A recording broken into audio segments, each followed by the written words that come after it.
നിന്നിലലിയാൻ ഞാൻ ഭാഗം 1. ഗീതേ, ഗീതേ, ആ കൃഷ്ണേട്ടാ, കൃഷ്ണേട്ടാ, ഇതെവിടെ പോയതാ? ഗീത ചോദിച്ചു. ഞാൻ ദേ ഇന്നലെ അവൾക്ക് കൊണ്ടുപോകാനുള്ള കുറച്ച് പലഹാരങ്ങൾ പറഞ്ഞിരുന്നു, അത് വാങ്ങാൻ വേണ്ടി പോയതാണ്, അദ്ദേഹം പറഞ്ഞു. ലക്ഷ്മി വന്നില്ലേ? ഇല്ല കൃഷ്ണേട്ടാ, അവൾക്ക് ഇന്നലെ നൈറ്റ് ആയിരുന്നില്ലേ? കുറച്ചു മുമ്പ് വിളിച്ചിട്ടുണ്ടായിരുന്നു. അവർ ഇറങ്ങാറായോ എന്ന് ചോദിച്ചു. ഇപ്പോൾ വരാമെന്ന് പറഞ്ഞിട്ടുണ്ട്, ഗീത പറഞ്ഞു. മോളെവിടെ പാറു? കൃഷ്ണദാസ് ചോദിച്ചു.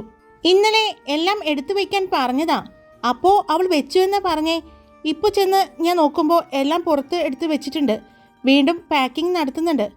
ഞാൻ ദേ ഇത് കൂടി കൊണ്ടുപോയി കൊടുത്തിട്ട് വരാം, അച്ഛൻ പറഞ്ഞു. ഞാൻ കൂടി വരാം. അവൾക്ക് കൊണ്ടുപോകാനുള്ള എണ്ണയും താളയും കുഴമ്പും അങ്ങനെയെല്ലാം കൃഷ്ണേട്ടൻ ഇന്നലെ കൊണ്ടുവന്നിട്ട് ഞാൻ അങ്ങനെ തന്നെ വച്ചിരിക്കുകയായിരുന്നു. ഇന്നലെ അത് കൊണ്ടുപോയി കൊടുക്കാൻ ഞാൻ നന്നായി. എല്ലാ സാധനങ്ങളും വലിച്ചു വാരി ഇട്ടതിൻ്റെ കൂട്ടത്തിൽ അതും കൂടി ഇട്ട് പൊട്ടിച്ചേനെ പെണ്ണ്, അവർ പറഞ്ഞുകൊണ്ട് രണ്ടുപേരും കൂടി അവളുടെ മുറിയിലേക്ക് നടന്നു. അവിടെ എല്ലാം ഒതുക്കി വെച്ചിട്ടുണ്ട്. മോളെ, ഇതുവരെ കഴിഞ്ഞില്ലേ? കൃഷ്ണദാസ് ചോദിച്ചു. കഴിഞ്ഞച്ചാ, ഞാൻ എൻ്റെ പവർ ബാങ്ക് എവിടെയോ വെച്ചു, അതെവിടെയാണെന്ന് കണ്ടുപിടിക്കാൻ വേണ്ടി എല്ലാം വീണ്ടും എടുത്തിടേണ്ടി വന്നു, അവൾ പറഞ്ഞു. അല്ല, ഇതുവരെയും എത്തിയില്ലല്ലോ നിൻ്റെ കൂട്ടുകാർ? എവിടെ? അമ്മ ചോദിച്ചു. ഇപ്പോൾ വരും, വിളിച്ചിട്ടുണ്ടായിരുന്നു, എല്ലാം ഇറങ്ങിയിട്ടുണ്ട്. അമ്മേ, ലക്ഷ്മി ചേച്ചി വന്നില്ലേ? അവൾ ചോദിച്ചു. ഇപ്പോൾ വിളിച്ചതേയുള്ളൂ, അവൾ ഹോസ്പിറ്റലിൽ നിന്നും ഇറങ്ങിയെന്ന് പറഞ്ഞിട്ടുണ്ട്, ഇപ്പോൾ എത്തുമെന്ന് പറഞ്ഞു. അവൾ നിങ്ങളെ റെയിൽവേ സ്റ്റേഷനിൽ കൊണ്ടുപോയി ആക്കാമെന്നല്ലേ പറഞ്ഞത്? അമ്മ ചോദിച്ചു. അങ്ങനെ ചേച്ചി പറഞ്ഞിരുന്നു, ചേച്ചി കൊണ്ടുപോയി ആക്കിത്തരാമെന്ന്. മോളെ, ഇത് ബാഗിലേക്ക് വെച്ചേക്ക് എന്ന് പറഞ്ഞ് അച്ഛൻ കയ്യിലുണ്ടായിരുന്ന കവർ കൊടുത്തു.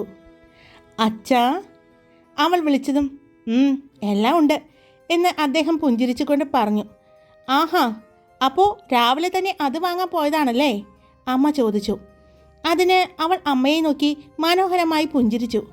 ചിരിച്ച് സോപ്പിടണ്ട, കുറച്ച് കൂടുന്നുണ്ട് നിന്റെ ഈ തേൻ മിഠായി കഴിക്കലും കപ്പലണ്ടി മിഠായി കഴിക്കലും, അമ്മ പറഞ്ഞു. ഇനിയിപ്പോൾ എന്നാ അമ്മേ, കുറേ നാൾ കഴിയില്ലേ? 6 മാസമെങ്കിലും കഴിയാതെ ഞാൻ എങ്ങനെയാ ഇതെല്ലാം ഇനി കഴിക്കുന്നേ? അവിടെ കാര്യം ഇതൊക്കെ കിട്ടുമായിരിക്കും, പക്ഷേ ഇത്രയും രുചിയുള്ളത് എന്തായാലും വേറെ എവിടെയും കിട്ടില്ല, അതെനിക്ക് ഉറപ്പാണ്. അതുകൊണ്ടല്ലേ അച്ഛൻ എനിക്ക് വാങ്ങിത്തന്നത്, അവൾ പറഞ്ഞു. ആലപ്പുഴ ജില്ലയിലെ മനോഹരമായ ഒരു സ്ഥലത്താണ് കൃഷ്ണദാസും കുടുംബവും താമസിക്കുന്നത്.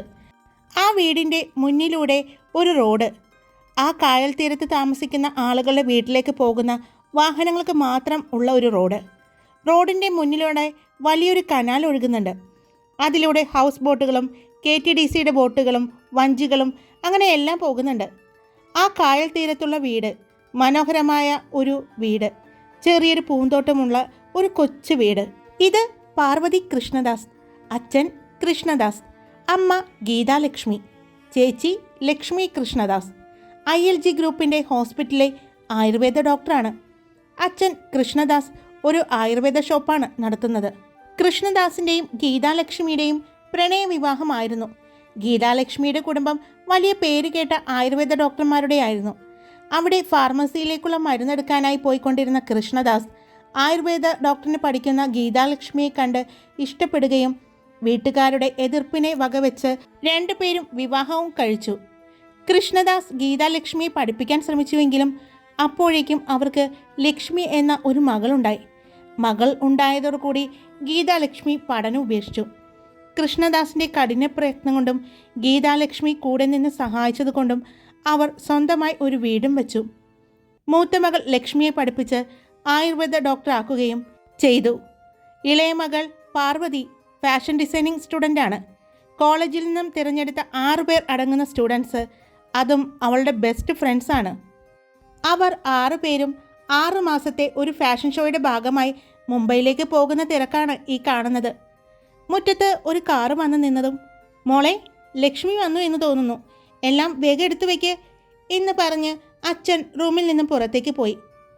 മോളെ, മുടി ഇതുവരെ അഴിച്ചിട്ടില്ലേ? ഞാൻ പറഞ്ഞിട്ടുണ്ട്, എവിടെയെങ്കിലും പോകുന്ന ദിവസം തല കുളിക്കരുത്, അതിന് തലേ ദിവസം കുളിക്കണമെന്ന്. നിന്റെ ഇത്രയും വലിയ നീണ്ട മുടി, അതും ഇത്രയും കട്ടിയുള്ള മുടി ഉണങ്ങണമെങ്കിൽ നല്ല ബുദ്ധിമുട്ടാണെന്ന് നിനക്കറിയില്ലേ? അമ്മ പറഞ്ഞുകൊണ്ട് അവളുടെ തലയിൽ കെട്ടിവെച്ചിരുന്ന തോർത്ത് അഴിച്ചിട്ടു. നന്നായി തുടച്ചു കൊടുത്തു. അല്പം രാസ്നാദി കൂടി നെറുകയിൽ ഇട്ടുകൊടുത്തു. കൊണ്ടുപോകുന്ന കവറിൽ ഇതെല്ലാം എടുത്തു വെച്ചിട്ടുണ്ട്. പിന്നെ അവിടുത്തെ വെള്ളം ഇവിടുത്തെ പോലെ ആകില്ല. അതുകൊണ്ട് ഡെയിലി തല നനയ്ക്കേണ്ട. പിന്നെ കാച്ചെണ്ണയും താളിയും അച്ഛൻ ഇന്നലെ ഷോപ്പിൽ നിന്നും കൊണ്ടുവന്നിട്ടുണ്ട്. അതെല്ലാം അമ്മ എടുത്തു വെച്ചിട്ടുണ്ടേ. ഞാൻ നോക്കിക്കോളാം അമ്മേ എന്ന് പറഞ്ഞ് അവൾ അമ്മയെ കെട്ടിപ്പിടിച്ചു. മോളെ എന്ന് വിളിച്ചുകൊണ്ട് അപ്പോഴാണ് അങ്ങോട്ട് ലക്ഷ്മി വന്നത്. റെഡിയായോ? അവൾ ചോദിച്ചു. റെഡിയായിക്കൊണ്ടിരിക്കുന്നു. എൻ്റെ ചേച്ചി, നമ്മുടെ അമ്മ ഇതിൽ നിന്നും ഒന്ന് വിട്ടിട്ട് വേണ്ടേ എന്ന് പറഞ്ഞ് അവൾ മുടിയിൽ പിടിച്ച് കാണിച്ചു കൊടുത്തു. എവിടെ നിന്റെ ഗ്യാങ് എത്തിയില്ലേ? അപ്പോഴേക്കും വീടിൻ്റെ മുറ്റത്ത് മറ്റൊരു വാഹനം വന്നു നിന്നു. ആ എത്തിയെന്ന് തോന്നുന്നു. വണ്ടിയുടെ ശബ്ദം കേട്ട് അമ്മ പറഞ്ഞു. ഗീതാമേ എന്ന് വിളിച്ചുകൊണ്ട് അപ്പോൾ അങ്ങോട്ട് ജെൻസി കയറി വന്നത്. ഗീതാമേ, എൻ്റെ സാധനം എടുത്തു വെച്ചിട്ടുണ്ടോ? അവൾ ചോദിച്ചു. ദാ മോളുടെ കയ്യിൽ കൊടുത്തിട്ടുണ്ട്. നിനക്കുള്ളതും പിന്നെ നീതുവിനുള്ളതും. ഓഹ് ഭാഗ്യം. ഇവളുടെ മുടി കാണുമ്പോഴെല്ലാം അസൂയായിരുന്നു. പക്ഷേ ദേ, ഞാനൊരു കാര്യം പറഞ്ഞോട്ടെ ഗീതാമേ, ഗീതാമ്മ തന്ന എണ്ണ ഉപയോഗിച്ചിട്ടേ നല്ല മാറ്റമുണ്ട്. പിന്നെ ഞങ്ങളുടെ രണ്ടുപേരുടെയും മുടി നന്നായി നീളം വെച്ചിട്ടുണ്ട്. അതുമാത്രമല്ല കേട്ടോ, നല്ല കട്ടിയും വെച്ചിട്ടുണ്ട്. ഇനി അത് മുടങ്ങാതെ ഉപയോഗിക്കാം എന്ന് വിചാരിക്കുന്നു, അവൾ പറഞ്ഞു. ശരിയാ, നല്ല നീളം വെച്ച് തുടങ്ങിയിട്ടുണ്ട്, അവളുടെ മുടി പിടിച്ചു നോക്കിക്കൊണ്ട് അമ്മ പറഞ്ഞു. ഗീതാമ്മയുടെ ആയുർവേദ പാരമ്പര്യമാണ് ഇവളുടെ സൗന്ദര്യ രഹസ്യമെന്ന് അറിയാൻ വൈകിപ്പോയല്ലോ എന്ന് പറഞ്ഞുകൊണ്ടാണ് അങ്ങോട്ട് നീതു കടന്നു വന്നത്. ദാ എല്ലാവർക്കുമുള്ള സാധനങ്ങളെല്ലാം എടുത്തു വെച്ചിട്ടുണ്ട്. പക്ഷേ ഇത് പോയതുപോലെ തിരിച്ചു കൊണ്ടുവരാൻ നിൽക്കരുത്. ഉപയോഗിക്കണം. ഉപയോഗിച്ചാൽ മാത്രമേ മാറ്റം ഉണ്ടാകൂ. അറിയാലോ? ആ, ഗീതാലക്ഷ്മിയുടെ ഡോക്ടർ ഉണർന്നു തുടങ്ങി. ലക്ഷ്മി പറഞ്ഞു.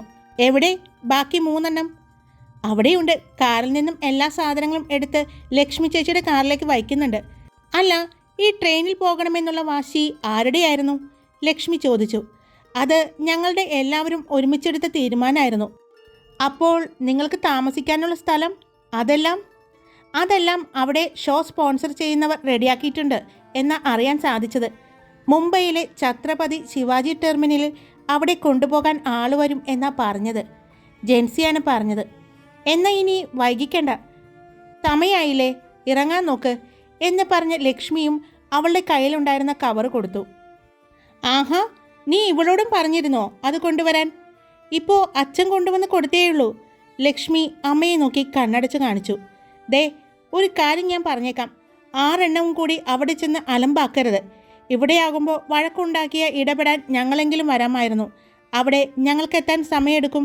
അത് ഓർത്തിട്ട് വേണം അവിടെ എല്ലാവരും കൂടി ഓരോ പ്രശ്നങ്ങളും ചെന്ന് തലയിടാൻ. കേട്ടല്ലോ? ഗീതാമ്മ പറഞ്ഞു. ഇത് തന്നെയാണല്ലോ എൻ്റെ വീട്ടിലും പറഞ്ഞത്. നിങ്ങൾ അമ്മമാരെല്ലാവരും കൂടി വല്ല വാട്സപ്പ് ഗ്രൂപ്പ് ഉണ്ടാക്കിയിട്ടുണ്ടോ? ജെൻസി ചോദിച്ചു. ഉണ്ട്, ഞങ്ങൾക്ക് ഗ്രൂപ്പുണ്ട്.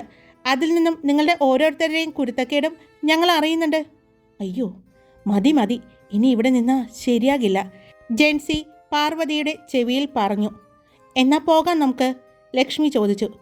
പോയിട്ട് വാ, വിജയിച്ചു വരണം, അമ്മ പാർവതിയെ ചേർത്ത് പിടിച്ചുകൊണ്ട് പറഞ്ഞു. അവൾ അമ്മയുടെ 2 കവിളിലും ചുംബിച്ചുകൊണ്ട് അവിടെ നിന്നും ഇറങ്ങി. പുറത്ത് അച്ഛനുമായി സംസാരിച്ചു കൊണ്ട് നിൽക്കുന്നുണ്ട് രാജേഷും രമേശും അരുണും. വേഗം വാ, ട്രെയിനിൻ്റെ കാര്യമാണ്. സാധാരണ നേരത്തെ വരാറില്ല, കറക്റ്റ് സമയത്തും വരാറില്ല. ഇനി നമ്മുടെ കഷ്ടകാലത്തിനെങ്ങാനും നേരത്തെ വന്ന പണി പാളും. അതുകൊണ്ട് വേഗം പോകാം, അരുൺ പറഞ്ഞു. പാർവതി അച്ഛനോടും അമ്മയോടും യാത്ര പറഞ്ഞ് അവിടെ നിന്നും ഇറങ്ങി. അവരെ ലക്ഷ്മിയാണ് റെയിൽവേ സ്റ്റേഷനിൽ കൊണ്ടുപോയി ആക്കാൻ പോയത്. റെയിൽവേ സ്റ്റേഷനിൽ എത്തിയതും ലക്ഷ്മിയോട് യാത്ര പറഞ്ഞ് 6 പേരും ട്രെയിൻ നിർത്തിയിട്ടിരുന്ന ഭാഗത്തേക്ക് നടന്നു. ട്രെയിൻ വന്നതും 6 പേരും അവർ ബുക്ക് ചെയ്ത കമ്പാർട്ട്മെൻറ്റിലേക്ക് കയറി. അങ്ങനെ അവർ 6 പേരും ആലപ്പുഴയിൽ നിന്നും മുംബൈയിലേക്ക് ട്രെയിൻ യാത്ര തിരിക്കുകയാണ്.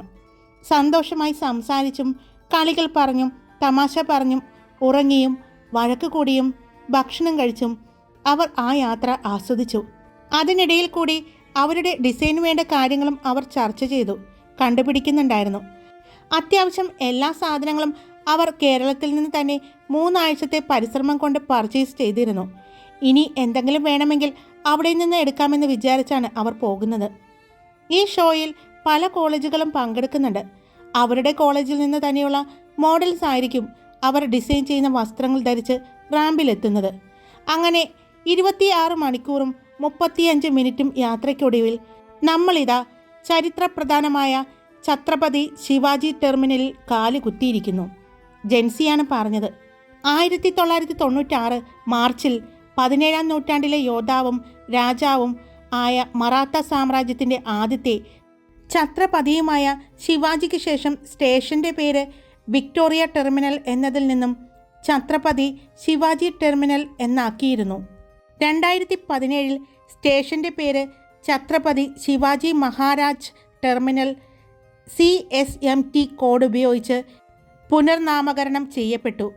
ഇറക്കുമതിക്കും കയറ്റുമതിക്കും പേരുകേട്ട ഒരു പ്രമുഖ തുറമുഖം വെയർഹൗസ് ഏരിയയുമായുള്ള ബോംബെയിലെ ഒരു പ്രധാന തുറമുഖ നഗരമായി മാറിയതിനാൽ അതിൻ്റെ ആവശ്യങ്ങൾ നിറവേറ്റുന്നതിനായി ഒരു വലിയ സ്റ്റേഷൻ നിർമ്മിക്കപ്പെട്ടു. അന്നത്തെ ഇന്ത്യയുടെ ചക്രവർത്തിയായ വിക്ടോറിയ രാജ്ഞിയുടെ പേരിൽ വിക്ടോറിയ ടെർമിനൽ എന്ന് നാമകരണം ചെയ്യപ്പെട്ടു. സ്റ്റേഷൻ പൂർത്തിയാക്കാൻ 10 വർഷമെടുത്തു. ഈ കാലഘട്ടത്തിലെ ഏറ്റവും ദൈർഘ്യമേറിയ കെട്ടിടമാണിത്. ഇന്ത്യയുടെ സെൻട്രൽ റെയിൽവേയുടെ ആസ്ഥാനമാണ് ഈ ടെർമിനൽ. ഇന്ത്യയുടെ ഏറ്റവും തിരക്കേറിയ റെയിൽവേ സ്റ്റേഷനുകളിൽ ഒന്നാണ്. ദീർഘദൂര ട്രെയിനുകളുടെയും സബർബൻ ട്രെയിനുകളുടെയും ടെർമിനലായി 18 പ്ലാറ്റ്ഫോമുകളാണ് ഉള്ളത്. 2008 നവംബർ 26-ന് 2 പാക് ഭീകരർ CSTയുടെ പാസഞ്ചർ ഹാളിൽ പ്രവേശിച്ച് ആളുകൾക്ക് നേരെ വെടിയുതിർത്തുകയും ഗ്രനേഡ് എറിയുകയും ചെയ്തു. 47 തോക്കുകളാണ് ഭീകരരുടെ പക്കൽ ഉണ്ടായിരുന്നത്. ഭീകരരിൽ ഒരാളായ അജ്മൽ കസബിനെ പിന്നീട് പോലീസ് ജീവനോടെ പിടികൂടുകയും ദൃക്സാക്ഷികൾ തിരിച്ചറിയുകയും ചെയ്തു. മറ്റുള്ളവർ രക്ഷപ്പെട്ടില്ല. 21:30 2 പേർ പാസഞ്ചർ ഹാളിൽ പ്രവേശിച്ച് വെടിയുതിർത്തതോടെയാണ് ആക്രമണം ആരംഭിച്ചത്. 58 പേരെ കൊല്ലുകയും 104 പേർക്ക് പരിക്കേൽക്കുകയും ചെയ്തു. സ്റ്റേഷൻ FOB വഴി പടിഞ്ഞാറ് കാമ ഹോസ്പിറ്റൽ തിരികെ പ്രവേശന കവാടത്തിലേക്ക് കസബിനെ തിരിച്ചറിയാനും കുറ്റം ചുമത്താനും CCTV തെളിവുകൾ ഉപയോഗിച്ചു. 2010 ആക്രമണത്തിന് പങ്കുവഹിച്ച കസബിനെ വധശിക്ഷയ്ക്ക് വിധിക്കുകയും 2012 അവനെ തൂക്കിലേറ്റുകയും ചെയ്തു. മതി പറഞ്ഞത്. മനുഷ്യനെ പേടിപ്പിക്കാനായിട്ട് അവൻ ഇറങ്ങിക്കോളും. ഈ ടെർമിനലിനെ കുറിച്ച് അരുൺ പറഞ്ഞത് കേട്ട് ചുറ്റും നോക്കിക്കൊണ്ട് നീതുവാണ് പറഞ്ഞത്. നീ എന്താ ഈ ചുറ്റും നോക്കുന്നത്? അന്നത്തെ ആ ഭീകര ആക്രമണത്തെക്കുറിച്ച് ഒന്ന് ആലോചിച്ച് നോക്കിയതാണ്. അവർ ഇപ്പോൾ ഇവിടെയുണ്ടോ എന്നാണോ നീ നോക്കുന്നത്? രാജേഷ് അവളെ കളിയാക്കിക്കൊണ്ട് പറഞ്ഞു. അല്ല, നമ്മൾ പുറത്തേക്ക് ഇറങ്ങിയാലും നമ്മളെ കൊണ്ടുപോകാനുള്ള ആളെ വിട്ടിട്ടുണ്ടോ എന്ന് ഒന്ന് വിളിച്ചു നോക്കിയേ. അവർ നിന്നെയല്ലടാ വിളിച്ചത്, നീ ഒന്ന് വിളിച്ചു നോക്കിയേ. ജെൻസി രാജേഷിനോട് പറഞ്ഞതും രാജേഷ് ഫോൺ എടുത്ത് കോൾ ചെയ്തു. അങ്ങനെ നമ്മുടെ പാർവതിയും കൂട്ടുകാരും സ്റ്റേഷന് പുറത്തേക്കിറങ്ങി. രാജേഷ് വിളിച്ചതും അവരുടെ മാനേജർ ഒരാളെ അയച്ചിട്ടുണ്ടായിരുന്നു. അവർ പുറത്തേക്കിറങ്ങിയതും അവരുടെ മുന്നിൽ വലിയൊരു വാഹനം കാണുകയും ചെയ്തു. ഇതെന്താ ട്രാവലർ? അത് നമ്മൾ 6 പേരുണ്ടെന്ന് പറഞ്ഞില്ലേ, അപ്പോൾ അതനുസരിച്ച് നമ്മുടെ ലഗേജും ഉണ്ടാകുമെന്ന് അവർക്കറിയാമായിരിക്കും. അതുകൊണ്ടായിരിക്കും ട്രാവലർ വിട്ടത്. എന്തായാലും വാ എന്ന് പറഞ്ഞ് എല്ലാവരും വണ്ടിയിലേക്ക് കയറി. അവർ മുംബൈ കാഴ്ചകളിലേക്ക് കണ്ണു നട്ടിരുന്നു. കുറച്ചു ദൂരം സഞ്ചരിച്ചതും വണ്ടി വലിയൊരു അപ്പാർട്ട്മെൻറ്റിലേക്ക് കയറുന്നത് കണ്ടതും എല്ലാവരും അതിൻ്റെ പേര് ശ്രദ്ധിച്ചു. Sky apartment. മുംബൈയിലെ ഏറ്റവും വലിയ അപ്പാർട്ട്മെൻറ്റുകളിൽ ഒന്നായ സ്കൈ ലൈൻ അപ്പാർട്ട്മെൻറ്റിലാണ്. നമ്മൾ ഇവിടെയാണ് താമസിക്കുന്നത്? നീതു അത്ഭുതത്തോടെ ചോദിച്ചു. ആയിരിക്കും, അതുകൊണ്ടാണല്ലോ നമ്മളെ ഇങ്ങോട്ട് കൊണ്ടുവന്നത്, ജെൻസിയും പറഞ്ഞു. അവർ അപ്പാർട്ട്മെൻറ്റിന് മുന്നിൽ വണ്ടി നിർത്തിയതും ഓരോരുത്തരായി ഇറങ്ങി. അപ്പോഴേക്കും അവരുടെ അടുത്തേക്ക് ഒരാൾ വന്നു. ഹായ്, ഞാൻ രാജേഷ്. ഞാനാണ് നിങ്ങളുമായി സംസാരിച്ചത്. യാത്രയ്ക്ക് സുഖമായിരുന്നോ? അയാൾ ചോദിച്ചു. സുഖമായിരുന്നു ചേട്ടാ, വേറെ കുഴപ്പമൊന്നും ഉണ്ടായിരുന്നില്ല. ഞങ്ങൾ ഇവിടെയാണോ താമസിക്കുന്നത്? ജെൻസി ചോദിച്ചു. അതെ, ഇവിടെയാണ് മസാബ താമസിക്കുന്നത്. ഇവിടെ തന്നെയാണ് അവരുടെ ഫാമിലി മൊത്തം താമസിക്കുന്നത്. ഇവിടെ 21ാമത്തെ നില മുതൽ ബാക്കി അങ്ങോട്ട് മുഴുവനും അവരുടെയാണ്. അവരുടെ ഫാമിലിയാണ് താമസിക്കുന്നത്, രാജേഷ് പറഞ്ഞു. എല്ലാവരും അവിടെ നിന്ന് മുകളിലേക്ക് നോക്കി. എടാ, പ്രണവിനെ ഒന്ന് വിളിച്ചു നോക്കിയേ. അവൻ ഇവിടെയല്ലേ താമസിക്കുന്നത്? 11ാമത്തെ അപ്പാർട്ട്മെൻ്റ് എന്നല്ലേ ഇന്നലെ വിളിച്ചപ്പോൾ പറഞ്ഞത്? അതെ, പക്ഷേ നമ്മൾ ഇവിടെയാണെന്ന് അവനോട് പറഞ്ഞിട്ടില്ലല്ലോ. നമ്മൾ അറിഞ്ഞിട്ടുണ്ടായിരുന്നില്ല. എന്തായാലും ഇത് അവനൊരു സർപ്രൈസ് ആയിരിക്കും. എന്നാലും അവൻ എങ്ങനെ ഇവിടെ താമസിക്കാൻ പറ്റി? ജെൻസി ചോദിച്ചു. അതറിയില്ലേ, അവൻ്റെ അച്ഛൻ ഇവിടുത്തെ വലിയൊരു കമ്പനിയിലാണ് ജോലി ചെയ്യുന്നത്. അവർ അദ്ദേഹത്തിന് ഫാമിലിക്കുമായിട്ട് താമസിക്കാൻ റെഡിയാക്കി കൊടുത്തതാണെന്നാ പ്രണവ് പറഞ്ഞത്. നിങ്ങൾക്ക് ഇവിടെ താമസിക്കാനായിട്ട് അറേഞ്ച് ചെയ്തിരിക്കുന്നത് 16ാമത്തെ അപ്പാർട്ട്മെൻറ്റാണ്, അയാൾ പറഞ്ഞു. നിങ്ങൾ അങ്ങോട്ട് വന്നോളൂ എന്ന് പറഞ്ഞ് അയാൾ മുന്നിലേക്ക് നടന്നു. അയാളുടെ പുറകെ തന്നെ ബാഗും മറ്റു സാധനങ്ങളുമായി അവർ 6 പേരും നടന്നു. ഹായ്, ഞാനാണ് കാർത്തിക. ഇന്ന് സ്റ്റോറിയുടെ ലെങ്ത് ഇത്തിരി കുറവാണ്, കാരണം നല്ല ടെൻഷനുണ്ട്. ഇത് മുന്നേ എഴുതിയ കഥയാണ്, നിങ്ങളുടെ പലരുടെയും മനസ്സിൽ ഉള്ള കഥയാണ്. അതുകൊണ്ട് എത്രത്തോളം ശരിയാവുമെന്ന് എനിക്കറിയില്ല. ബാക്കിയുള്ള കഥകൾ പോലെ മനസ്സിൽ എന്ത് തോന്നുന്നോ അത് എഴുതിയാൽ മതിയായിരുന്നു. പക്ഷേ ഇതങ്ങനെയല്ലല്ലോ. നിങ്ങളുടെ മനസ്സിൽ ഈ കഥാപാത്രങ്ങളും ഈ സ്ഥലങ്ങളും എല്ലാം ഓർമ്മയുണ്ടെന്നാണ് എൻ്റെ വിശ്വാസം. അതുകൊണ്ട് എനിക്ക് ഓർത്തെടുത്ത് എഴുതാൻ ഇത്തിരി ബുദ്ധിമുട്ട് തോന്നുന്നുണ്ട്. നാളെ മുതൽ എന്തായാലും ഞാൻ ലെങ്ത്ത് കൂട്ടിത്തരാം. ഇഷ്ടപ്പെട്ട എന്തെങ്കിലും തെറ്റുകൾ വന്നിട്ടുണ്ടെങ്കിലും പേരുകളിലൊക്കെ മാറ്റം വന്നിട്ടുണ്ടെങ്കിലും ഒന്ന് കമൻറ്റ് ചെയ്തേക്കണേ. അപ്പോൾ നമുക്ക് നാളെ കാണാം. എല്ലാവർക്കും ഇഷ്ടപ്പെട്ട ലൈക്ക് ചെയ്യണം, കമൻറ്റ് ചെയ്യണം, പിന്നെ സബ്സ്ക്രൈബ് ചെയ്യണം മറക്കരുത് കേട്ടോ. Love you all. It's me Karthika.